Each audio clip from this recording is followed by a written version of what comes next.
cara tiene el señor Chabrán? Me dijeron, mañana llega el tío, va a estar en tal balneario. Nos pusimos como que nos estaban sacando una foto a nosotros. Y José Luis hace la primer tanda de fotos de Chabrán con la mujer en la playa.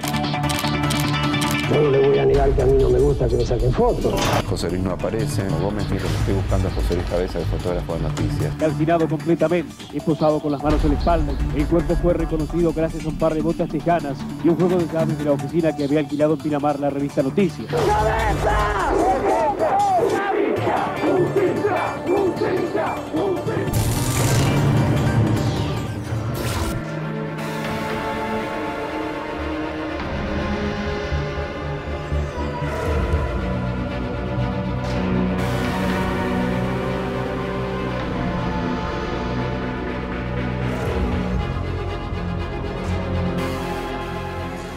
Un crimen que conmocionó al país, lo tuvo paralizado durante meses y meses. Todos los días esta investigación estaba en la tapa de los diarios. Y una ejecución, creo yo, lo vamos a hablar después con el doctor Torre, no hubo otra igual. 2 tiros en la nuca, quemado el cuerpo, un hecho siniestro político, de mucho contenido político, casi como no hemos tenido otro en la historia de la democracia argentina. El crimen de José Luis Cabezas. Esta es la historia.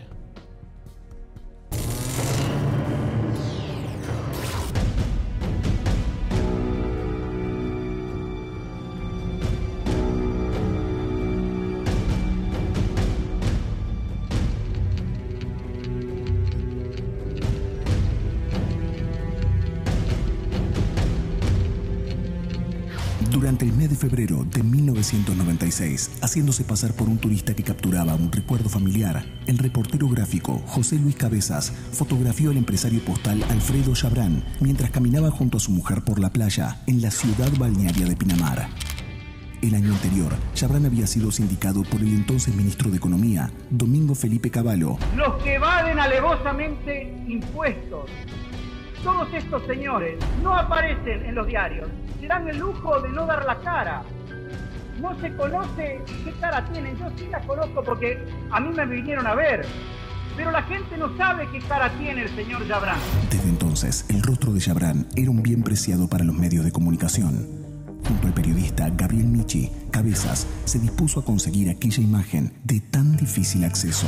Mis fuentes, que eran muy buenas realmente, me dijeron, mañana llega el tío, va a estar en tal balneario, el balneario La Pérgola, la Valeria del Mar, a las 6 de la tarde. Lo vimos venir, como era tan corpulento y tan identificatorio, lo vimos venir. Y entonces con mi señora entonces nos pusimos como que nos estaban sacando una foto a nosotros, como si fuese una foto turística. Y José Luis hace la primer tanda de fotos de Chabrán con la mujer en la playa. Durante los primeros días de marzo de 1996, la revista Noticias publicaba en su tapa la fotografía de Chabrán bajo el título «Chabrán ataca de nuevo». El retrato acompañaba una investigación escrita por Michi, donde se describían los negocios del empresario en Pinamar. El rostro de Chabrán nunca había sido publicado en un medio hasta ese momento.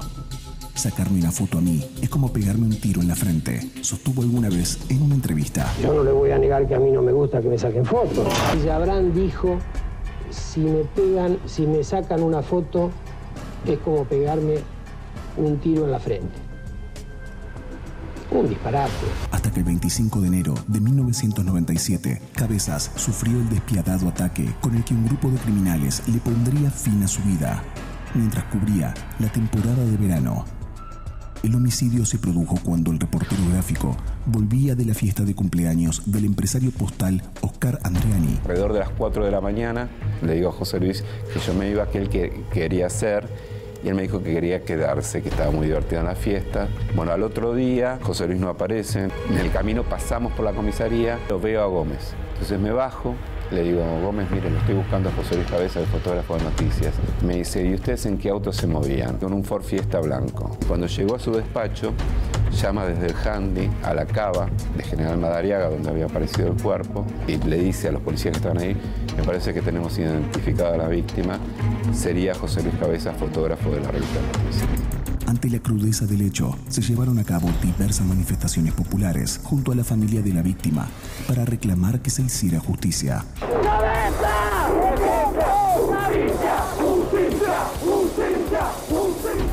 Aún hoy, un interrogante se mantiene vigente. ¿Por qué mataron a Cabezas?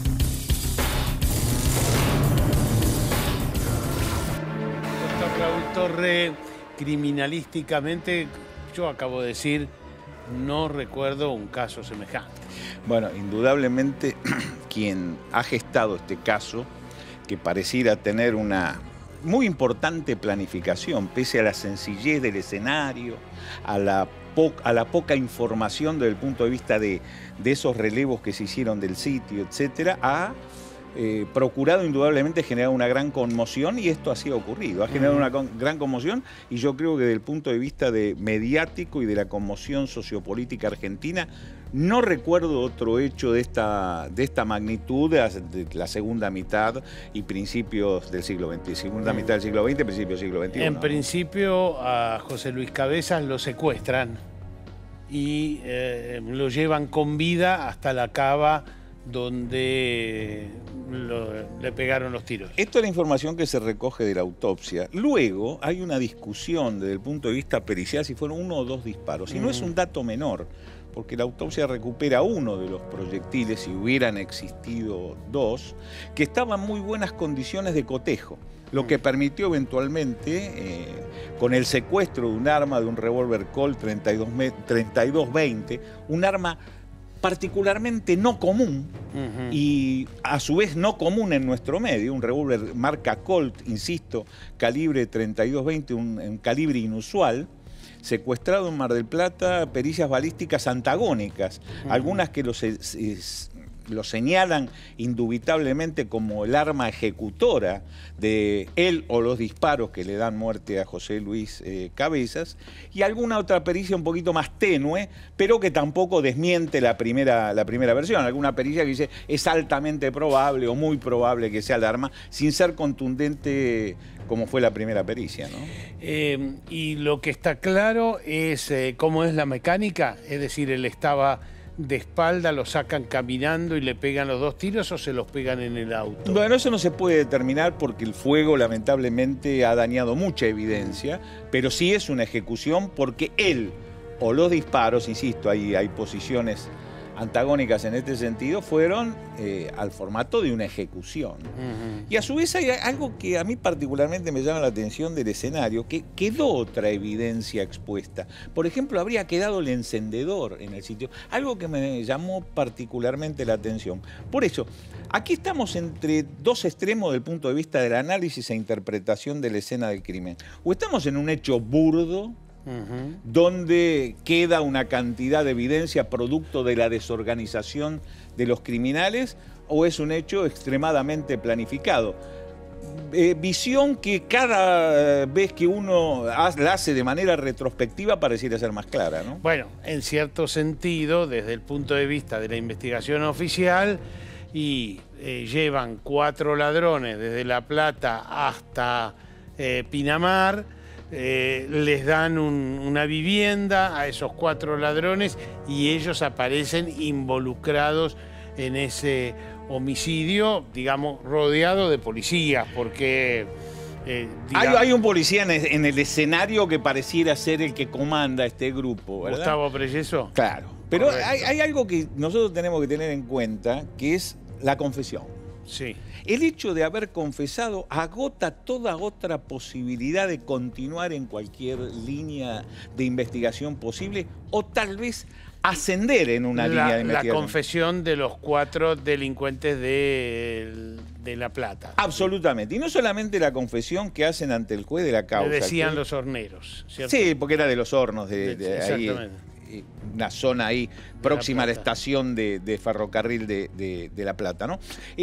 No solamente la confesión que ellos generan en el marco de la declaración indagatoria que le toma el juez de Dolores, sino también el abogado de ellos, que mediáticamente expone la situación de esta eran los confesión. Inicios de Fernando Burlando. Claro, con cosas extrañas, ¿o no? No, yo lo que sí vi... Digo, porque en un caso como estos, en general el acusado declara poco y nada. En principio todos se involucraron, lo que es una cosa extremadamente llamativa, y todos sabemos que la confesión de alguna manera, al menos desde la íntima convicción del que la escucha, paraliza toda otra posibilidad de continuar adelante. Yo que he participado en decenas de investigaciones criminales, cuando nosotros tenemos una confesión, de alguna manera la íntima convicción ya se encuentra afectada. Y cuando la confesión de alguna manera empieza a responder a la evidencia forense y a las pericias, le marco un dato que es muy puntual. La autopsia indica un disparo, lo que charlábamos hace un rato, ¿verdad? Se recupera un proyectil. Luego, en una segunda pericia se habla de 2 disparos. Sí. Lo que es relativo... Pero ellos mismos dijeron, sí, 2 disparos. Y ellos cambian su confesión de 1 a 2 disparos. Sí, fue muy raro todo eso. Fue muy raro. Cuando en realidad en las declaraciones indagatorias en general se pretende que no declare el imputado para que de alguna manera pueda responder con cierta eficacia a la prueba que le van a exhibir. Sí. Aquí pareciera que... Si la prueba es demoledora, uno... No, pero a ver... uno se queda callado igual. O a uno le exhiben una determinada prueba, la autopsia, por ejemplo, o una pericia balística. En la declaración indagatoria trata de acomodar su versión a esa prueba conforme está surgiendo. Aquí era lo contrario. Las declaraciones se acomodaban a la prueba para que de alguna manera fuera más cargosa, ¿verdad? O sea, estaba claro que la confesión, indudablemente, a mí me da la sensación que paralizó toda otra posibilidad. Digamos, ¿no? Pero está claro que es un crimen por encargo. O sea, que los mandan a hacer, los mandan a asesinar, quien fuera, digamos, es una ejecución por orden de... Yo en lo personal, no tengo otra visión que esa. Luego, también no es un detalle menor el hecho del escenario que se deja. Sí. ¿En qué lugar? En el sitio donde todos los movimientos sociopolíticos argentinos estaban presentes. En Pinamar. En Pinamar, en ese mes. Centro político.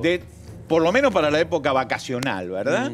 Y la verdad que la revista Noticias de la editorial Perfil había metido 2 bombazos tremendos. Uno, una nota sobre llamada a la maldita policía. Sí, con la foto del comisario Klosik. Sí. Exactamente, donde mostraban todas las propiedades de los comisarios de la policía bonaerense. Y otra con la foto de Yabrán. Con la foto de Yabrán, luego que el ministro Cavallo, o exministro en ese momento, hicieron una exposición en el Congreso de la Nación censurando su participación que podía tener que ver con los correos, bueno, etcétera. Es que Yabrán dominaba los aeropuertos, los correos, etcétera, etcétera, y era un personaje misterioso, en teoría vinculado a Carlos Menem. Bueno, de alguna manera fue recibido en la Casa de Gobierno, cuando era en principio sospechoso de esto. Yo voy a insistir con lo mío, que es el aspecto criminalístico, el escenario. Este claramente es un escenario que lo que procuraba era conmocionar. El hecho de la presencia de las esposas, el hecho del fuego, lo cruento del caso. O sea, tenía esposas puestas. Tenía colocadas las esposas. Correcto. ¿El fuego destruye toda la evidencia? Destruye, a ver, el fuego elimina gran parte de la evidencia, no invalidó una autopsia médico-legal y la mecánica de muerte. El fuego también lo que permite es saber si se realizó en vida de la víctima o post-mortem. Luego se supo que el disparo fue primero, esto generó él o los disparos, Pero ellos compraron un bidón de nafta para hacer... Lo que indica actos preparatorios, actos preordenados, lo que indica un grado de planificación. O sea, ya sabían cuando compraron la nafta lo que iban a hacer. Y probablemente yo creo que lo que lleva de alguna manera a lo más perverso de la cosa, ahora sí, desde el punto de vista criminológico, no criminalístico, es que se secuestra un revólver marca Colt calibre 32-20 en Mar del Plata, se le secuestra a una banda vinculada a la narcocriminalidad y a la prostitución fundamentalmente. y también con alguna conexión colateral a algunos hechos de robo de estilo de boqueteros, ¿verdad? Donde algún banco resultó damnificado. ¿Y se supo cómo esa arma pudo haber llegado a Pinamar? No hay forma. No hay forma. Pero cuando balística examina el proyectil recuperado en la necropsia, dice que es de esa arma. No tiene ninguna duda que es esa arma e insisto. Pero nunca se pudo vincular el arma con Pinamar. No, es más, la justicia dice, me aparto de esta arma, porque dice, el arma no fue, porque no tiene forma en lo que se conoce como la verdad formal de que existiera una explicación de por qué el arma está en ese lugar. Yo quiero avanzar un segundito con el tema del arma. Yo he escuchado por ahí decir, bueno, lo que ocurre es que cambiaron el proyectil. Teniendo el arma, yo hago un disparo de experiencia, tomo ese proyectil y lo cambio por el de la autopsia. Pero esto no era posible porque el proyectil recuperado en la autopsia, inmediatamente a eso, la policía científica le hace todo el rodado del proyectil. Pero además no se sacó de la cabeza de José Luis Cabezas. Se recuperó en la autopsia. Sí. Pero ¿qué hace balística? Ni bien se saca se extrae el proyectil, le hacen un trabajo de fotografía del rodado, donde se ven los signos microscópicos, que son los identificatorios del proyectil. No hay forma de cambiarlo. Bueno, es un misterio, es otro más de los misterios que yo pienso que es de alguna manera el que hace de pivot.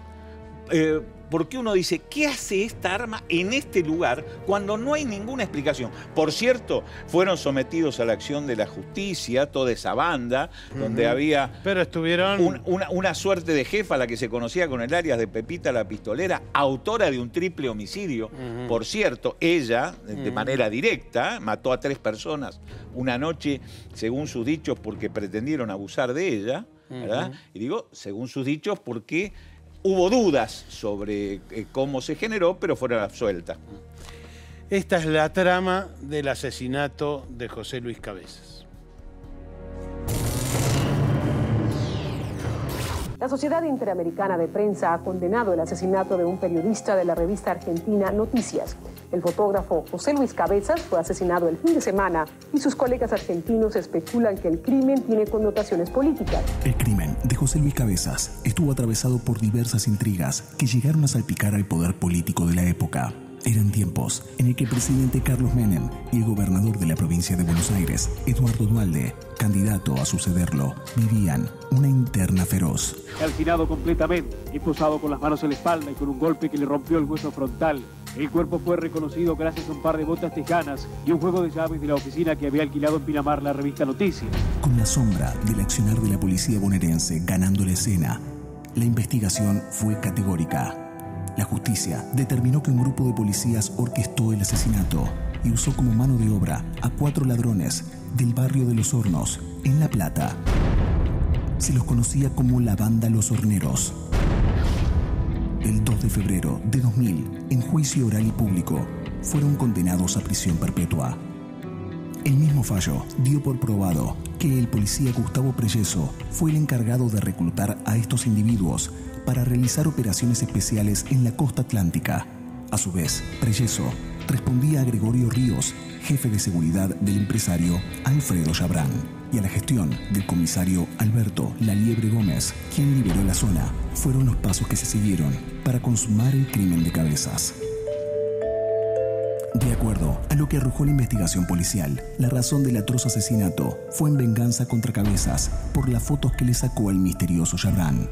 Sin embargo, siempre quedó la duda acerca de si no pudo haberse tratado de una represalia por parte de la cúpula de la llamada maldita policía. Porque en aquel tiempo se había generado revuelo a causa de una investigación de la revista Noticias, en donde el reportero gráfico había ayudado a poner en evidencia la increíble fortuna cosechada por un grupo de comisarios de la época. De hecho, salieron a la luz distintas fincas, así como yates y casas en Punta del Este y Miami, acumuladas secretamente por los poderosos hombres de uniforme. Gabriel Michi, compañero de José Luis Cabezas en esa temporada, compañero en Noticias. ¿Se sentían en peligro, Gabriel, o ¿O estaban tranquilos? No, a ver, mi caso particular yo no sentía que estuviésemos en peligro. José Luis había notado una serie de situaciones que él me comentó como que le generaban algún tipo de preocupación. Desde el momento en que José Luis le hace la foto famosa a Chabrán, que fue en febrero del 96, sale publicada en marzo del 96, hasta que nos vamos de temporada al verano siguiente, bueno, durante todo ese tiempo él recibió amenazas en su casa. Cuando llega a Pinamar, él llega unos días antes que yo porque tenían que hacer unas producciones, una fuente nuestra le dice, che, gente de Chabrán estuvo tratando de averiguar tu dirección en Buenos Aires. Y él me lo cuenta a mí. Sí. Y a partir de eso se suceden una serie de episodios que José Luis como que estaba como atento a esto. Una es el comisario de Pinamar diciéndole, qué linda que es tu gorda, refiriéndose a Candela, la hija de José Luis, que tenía unos meses ahí. Y le digo, pero es preciosa Candela. Y dice, pero este tipo no la conoce. Otra de la... Le sonó amenaza. Le sonó raro, sí. Y después sí nos pasó que un día que estábamos haciendo la recorrida, vemos los autos de Chabrán en un balneario, intentamos llegar a él, tuvimos que dejar el auto afuera y nos cortaron la goma del auto haciendo ese seguimiento. Y después yo tuve otro episodio 6 días antes del crimen, yendo hacia Valeria del Mar de noche, yo sin José Luis, lo veo a Chabrán, trato de acercarme para pedirle una entrevista y tuve un ida y vuelta con los custodios, que vale decir, son custodios que venían, muchos de ellos, de la represión ilegal de la dictadura. El crimen de José Luis Cabezas es como un crimen anacrónico, porque parece extraído de la época de la dictadura militar, por toda la modalidad, ¿no? El secuestro, llevarlo a una cava, liberar la zona, como hizo la policía esa noche, para que el crimen se pueda cometer, prender fuego y demás. Todo parecía extraído de la época de la dictadura. Sin ¿no? ninguna duda. Todos estos hechos son porque cualquiera que nos está viendo, una gran parte de los que nos están viendo no vivió la época. Entonces te preguntarían, pero por una foto, una foto mueve semejante crimen, una persona que además no quería salir en fotos, termina produciendo el hecho de más repercusión en la historia de la democracia. Bueno, yo creo que la foto es algo simbólico, digamos. O sea, obviamente la foto le molestó y sabemos que le molestó y lo confesó el propio Chabrán, que le había molestado la foto, pero no para cometer un crimen, según sus palabras, ¿no? La foto fue como la punta del iceberg, si se quiere, ¿no? Le puso rostro a Chabrán, hizo que Chabrán sea conocido por todo el mundo, pero acompañado, para llegar a esa foto, había toda una investigación previa en la cual nosotros, por ejemplo, denunciábamos negocios que Chabrán tenía, por ejemplo, en Pinamar, que claramente la ecuación económica no cerraba por nada del mundo, un puerto deportivo que quería ir a hacer ahí en Pinamar y que significaba, según la gente de Pinamar, o era narcotráfico o lavado de dinero. Nosotros publicamos eso y eso le frenó los proyectos a Chabrán y le causó deudas millonarias, ¿no? O sea, esto también tengámoslo que es parte de un contexto. O sea, ¿vos creés que es algo contemporáneo a la muerte de José Luis o algo que venía en función de esta inteligencia? ¿O algo que venía de antes? Algo que porque acá lo que nos llama la atención es la posibilidad de planificación para esto. Bueno, ¿tu visión cuál es? Vos que estabas dentro. Para mí hubo una planificación que está demostrada también judicialmente por el Excalibur famoso, el cruzamiento de llamados, donde los contactos de Chabrán con el asesino de Cabezas, con Gustavo Preyeso, el policía, eran de antes del crimen, que se reunieron un mes antes del crimen en las oficinas de Chabrán, confesado por Chabrán y confesado por Preyeso. Pensemos quién era Chabrán. Ellos diciendo que coordinaban los temas de seguridad de Chabrán en Pinamar. Dijeron, ¿no?, que en realidad la excusa que dio Preyeso en su momento fue que le fue a ofrecer un sistema de alarmas, claro, en forma privada, digamos, ¿no? Cosa que se demostró incluso por los propios llegados del propio Preyeso, que él nunca se dedicó a eso, nunca tuvo ningún acceso a vender alarmas. Y lo que dice, en cierta medida, la confesión que hace la esposa de Preyeso, Silvia Belauqui, cuya confesión lleva al pedido finalmente de detención de Chabrán, por el cual él se fuga y después se suicida, es que en esa reunión le dijo a Chabrán, a Preyeso, que quería pasar un verano sin la molestia del periodismo, ¿no? Básicamente, y particularmente nosotros éramos los que más investigábamos a Chabrán, ¿no?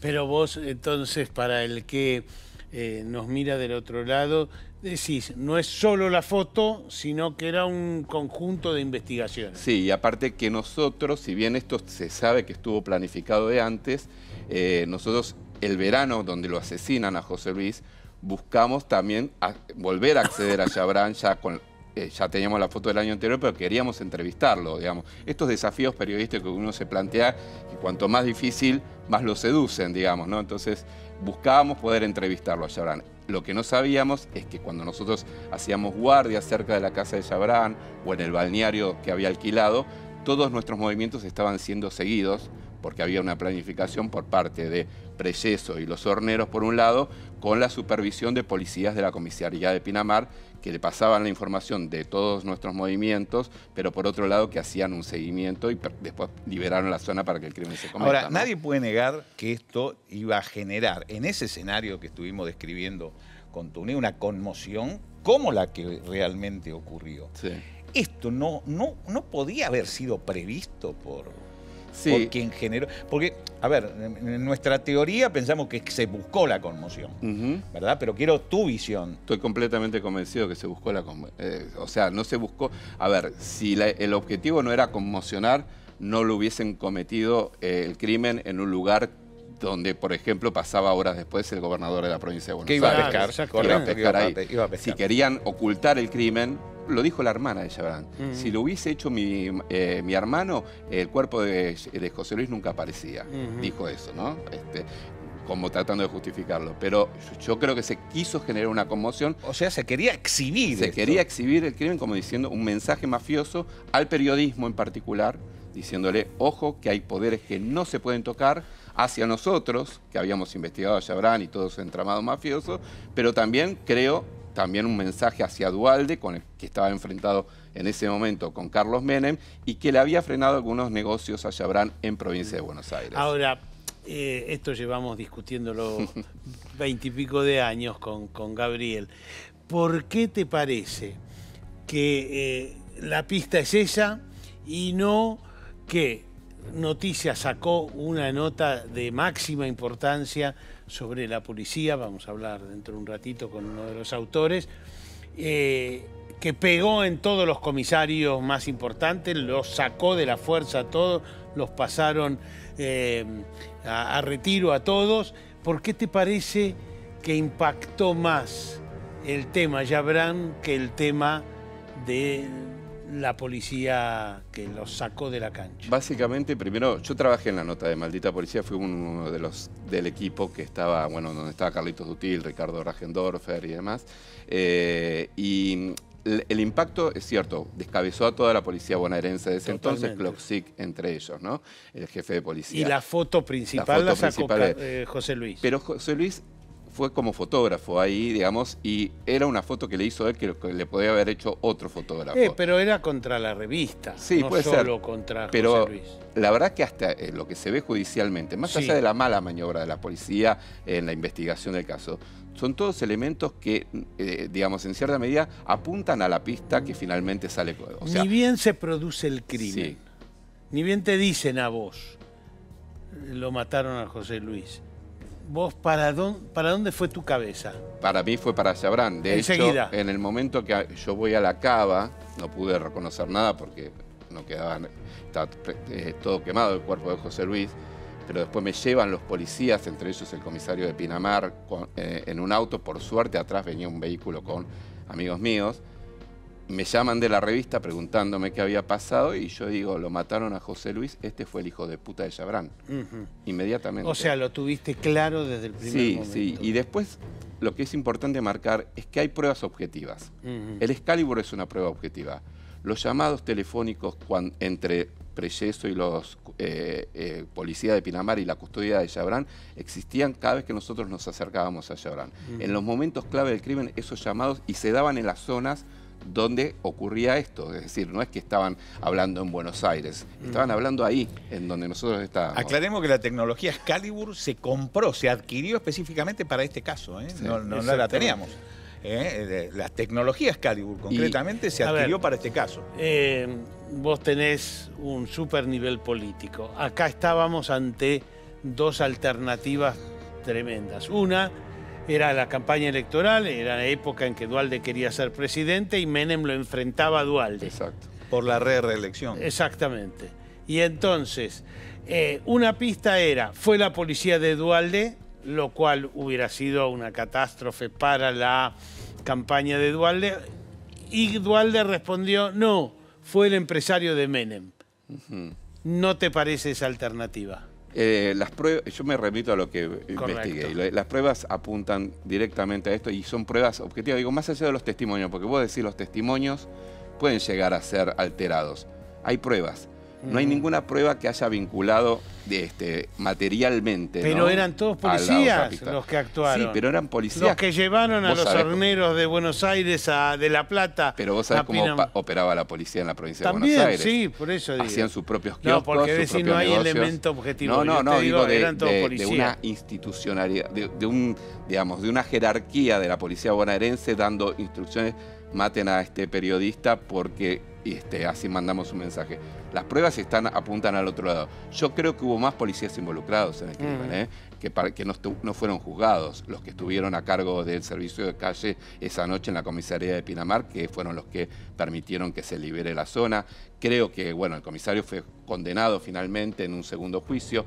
Creo que la policía intentó encubrir el crimen. De hecho, ustedes hablaban hace un rato del tema de el arma. Sí, sí. Para mí fue plantada por la policía bonaerense, el arma que después se prueba que había sido una de las que se utilizó en el momento del crimen. Digo una porque hubo otra más, que fue una arma que Preyeso, a través de Aníbal Luna, le secuestra a un delincuente que estaba por robar a la gente que salía del casino de Valeria del Mar. Cierto, la segunda arma, Capristo se llamaba ese hombre, porque se usaron dos armas para amenazar a José Luis y una que disparó. Esa fue plantada y es más, hablando con los instructores judiciales, los que llevaron adelante el juicio y demás, todos están convencidos de esto, que la bonaerense intentó encubrir eso porque creían también que había más policías involucrados y proteger a su propia fuerza, ¿no? Gracias, Gabriel. Gabriel Michi, compañero todo el tiempo de José Luis Cabezas. La trama respecto de Yabrán, ¿fue el autor de este crimen? Si me sacan una foto es como pegarme un tiro en la frente.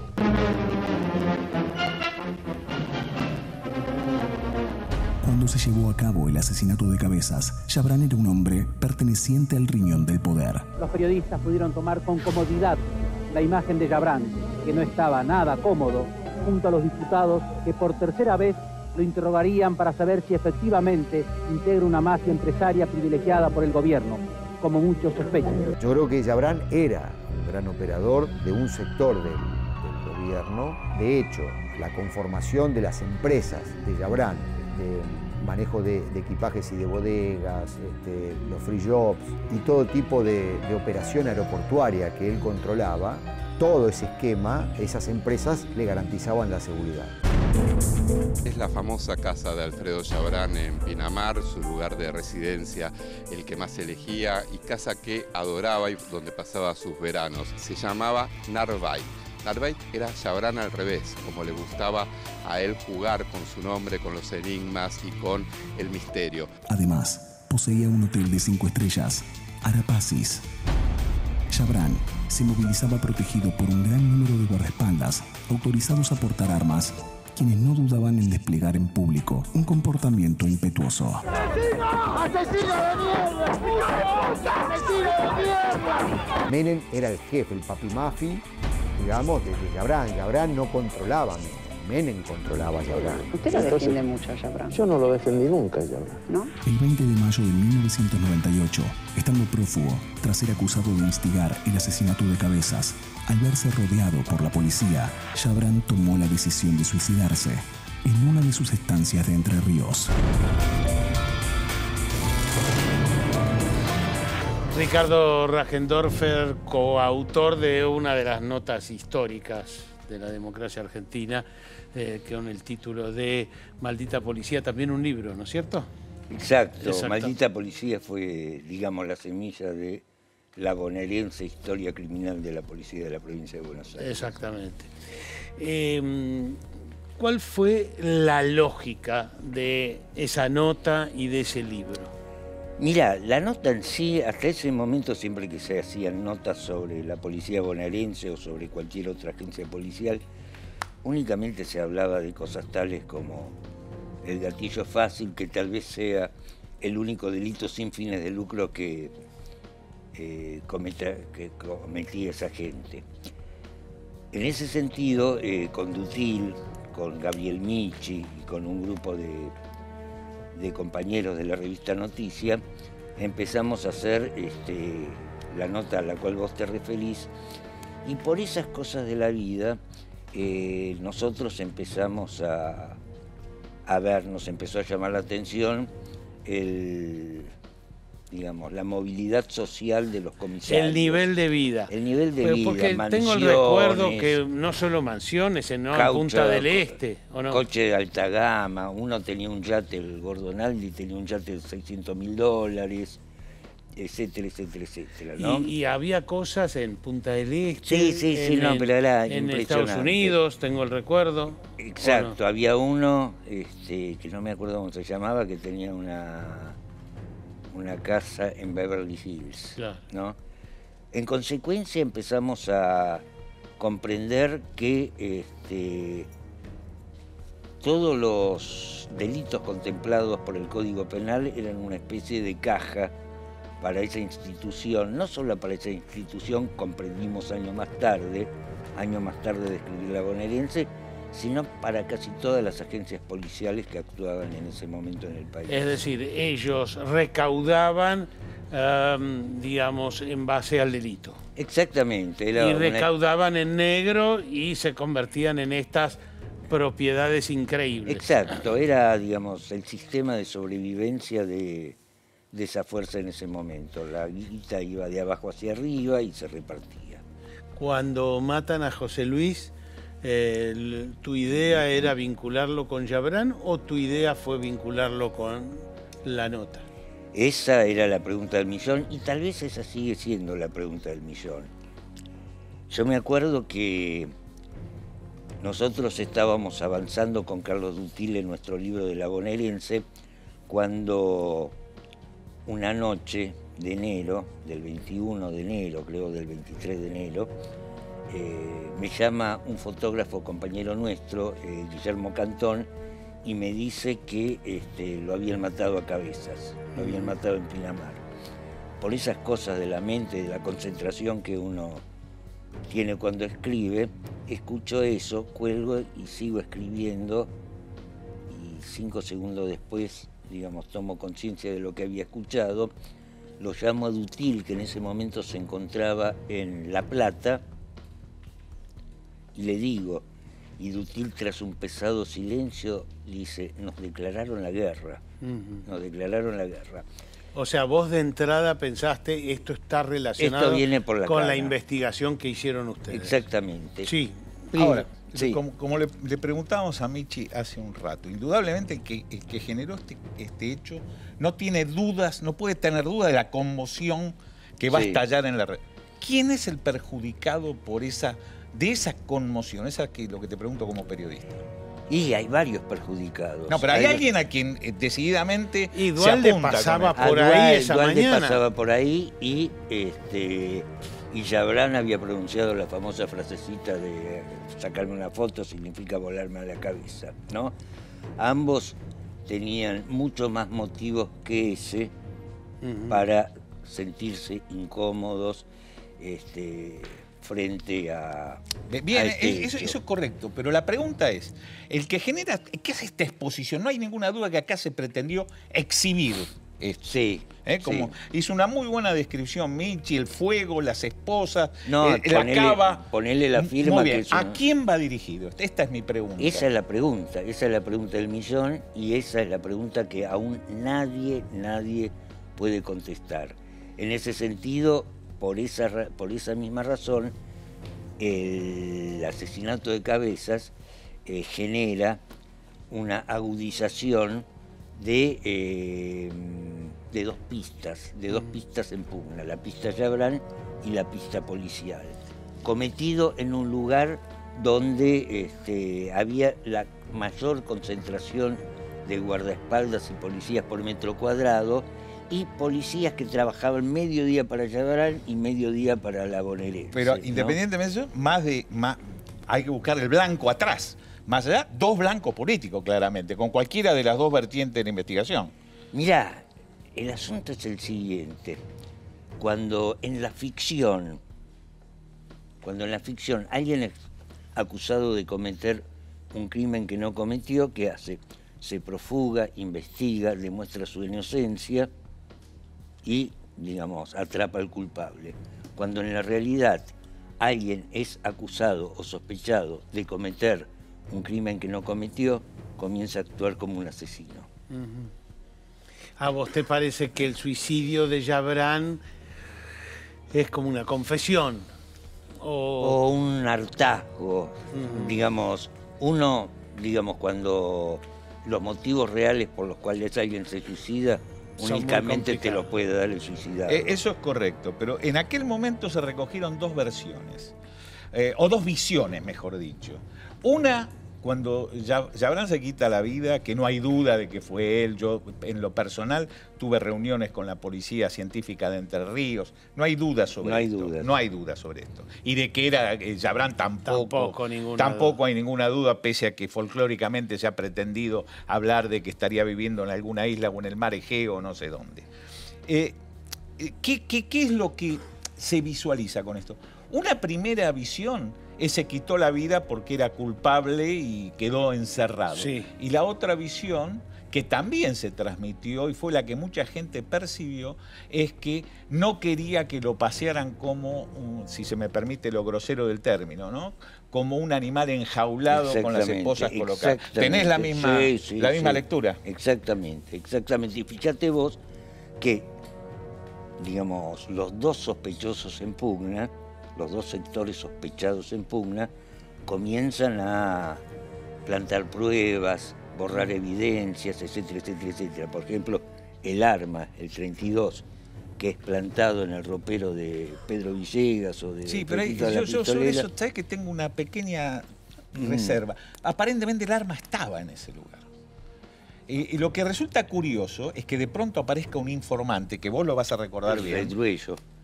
Que aparece en el sur, en Trelew, si no me equivoco, o en Puerto Madryn, señalando, investiguen y declara, investiguen la línea de Pepita la Pistolera, de la banda de Mar del Plata.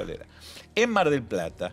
Y ahí se practica ese allanamiento, con orden judicial, por cierto. Exacto. ¿Dónde se recupera Pero este nunca se pudo establecer la conexión de esa arma de Mar del Plata con Pinamar. Lo que sí se pudo establecer la conexión entre Redruello y la bonaerense. Ojo, por un lado. Por otro lado... Pero se hablaba de gente de inteligencia, ¿no? Sí. Bueno, es que acá... Por otro lado, vemos, por ejemplo, así como, digamos, está las sospechas, digamos, sospechas solamente sobre la llegada de ese arma al ropero de los Pepitos, está también el famoso video en el cual escrachan a un oscuro abogado, que en este momento es el presidente de la DAIA, tratando de convencer a un testigo que había declarado en contra de Gregorio Ríos, el jefe de la seguridad de Chabrán, que cambie su declaración para no perjudicarlo. O sea, digamos, en ambos había de todo porque era una pelea política tremenda. Exacto.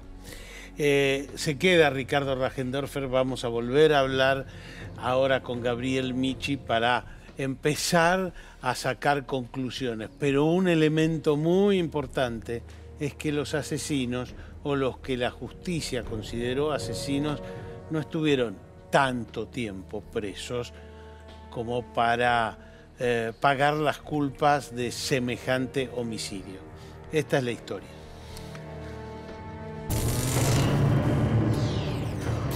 ¡Cabeza! ¡Detente! ¡Cabeza!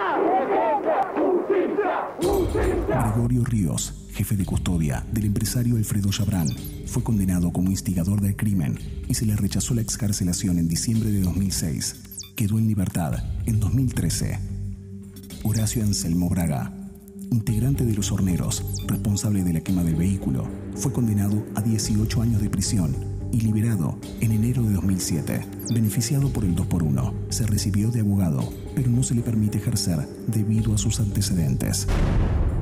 José Luis Auge, integrante de Los Horneros, quien secuestró a Cabezas, fue liberado en 2004. Actualmente, trabaja como changarín en el barrio platense de Los Hornos, donde reside.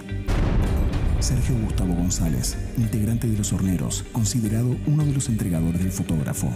Condenado a prisión perpetua, gozó del beneficio de libertad condicional desde febrero de 2005. Está preso desde 2015, tras verse involucrado en una causa vinculada al narcotráfico. Alberto Laliebre Gómez, comisario de Pinamar, condenado por haber liberado la zona, posibilitando que se cometiera el crimen de Cabezas. Quedó en libertad en 2013. Aníbal Luna, policía de Pinamar que participó de las tareas de seguimiento e inteligencia, condenado a prisión perpetua, fue beneficiado con arresto domiciliario bajo un régimen especial. Se le permite salir de su domicilio hasta 72 horas por semana. Sergio Camarata, policía de Pinamar, considerado de realizar tareas de seguimiento a Cabezas, fue condenado a prisión perpetua, pero gozó el beneficio de libertad condicional desde 2006. Volvió a la cárcel en 2012 por una revocación de su pena. Murió el 3 de abril de 2015 tras una larga enfermedad. Miguel Retana, integrante de Los Horneros, fue condenado a prisión perpetua. Falleció tras las rejas a raíz de un paro cardíaco en 2001. Gustavo Preyeso, policía y reclutador de Los Horneros, autor de los disparos que ocasionaron la muerte de Cabezas, fue condenado a perpetua y beneficiado con libertad condicional en enero de 2017. Se recibió de abogado en la cárcel. En noviembre de 2020, el Colegio Público de Abogados de la Capital Federal resolvió excluirlo de la matrícula.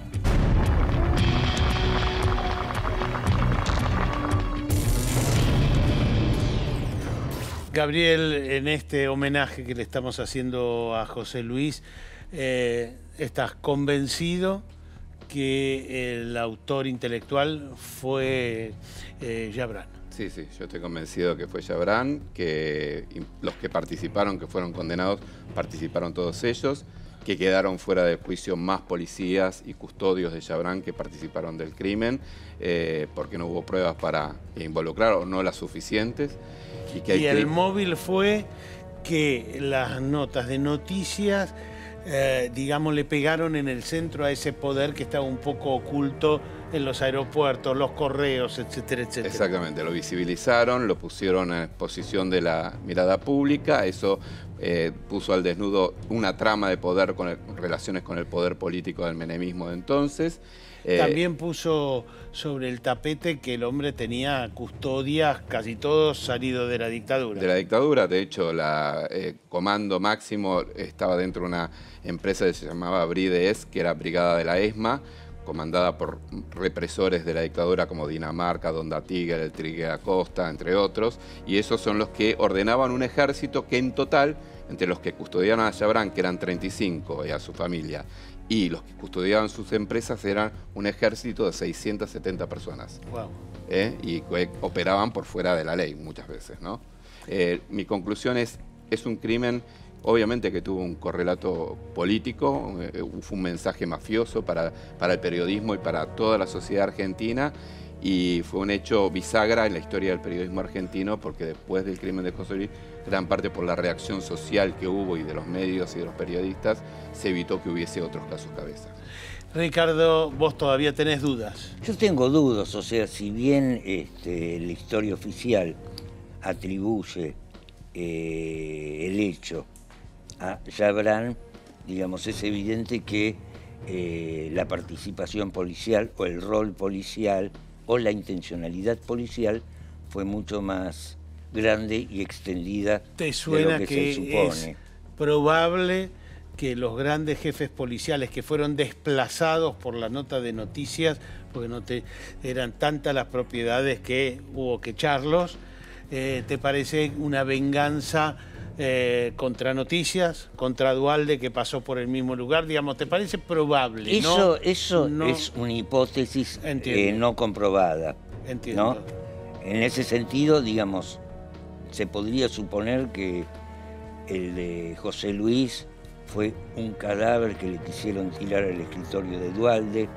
Puede ser que haya sido una advertencia de la revista Noticias, puede ser que haya sido una advertencia al periodismo en general, pero lo que sí estoy seguro de que el hecho en sí escapó, los efectos del hecho escaparon al control de sus hacedores, puesto que esa advertencia generó una reacción de la sociedad tremenda. Exactamente. Que sigue hasta hoy. Exactamente. Gracias a los dos. Doctor Torre, expuestas las dos vertientes, hubo una oficial, ¿hay cosas técnicas criminalísticas que faltan develar a más de 2 décadas? Ocurre que lo que hemos visto nosotros, lo que hemos analizado, es opinable. Esto es real. Por ejemplo, si el arma estaba en el lugar o fue colocada después. Aquí ya entraría una variante que nos acompleja la posibilidad de una conclusión certera. Pero yo creo que las variantes son válidas, que el hecho, si bien está cerrado desde el punto de vista de la secuencia judicial, cosa juzgada. No, Yabrán no, porque nunca llegó a juicio. Sí. Bueno, pero fue digamos, Yabrán... la gente que estaba vinculada a él está condenada, con condena firme, con autoridad de cosa juzgada. Yo pienso que desde el punto de vista de la investigación periodística, más que nada, y a los aspectos criminológicos y criminalísticos, todavía ofrecen la posibilidad de alguna opinión, que no va a ser más que eso, porque así tuviéramos algún nuevo autor intelectual. Hoy no sería condenado. Hoy no podría ser condenado por la prescripción, ¿no? Gracias. La política estuvo en el centro de este asesinato. No lo dude, era un momento en el que, si se decía fue la policía de Duhalde, era un golpe para Duhalde. Y él manejó buena parte de la investigación. Del otro lado, si fue Yabrán, fue Menem, iba para ese lado y era parte de esta guerra política. Como siempre, cuando la política se mete, es muy difícil saber la verdad.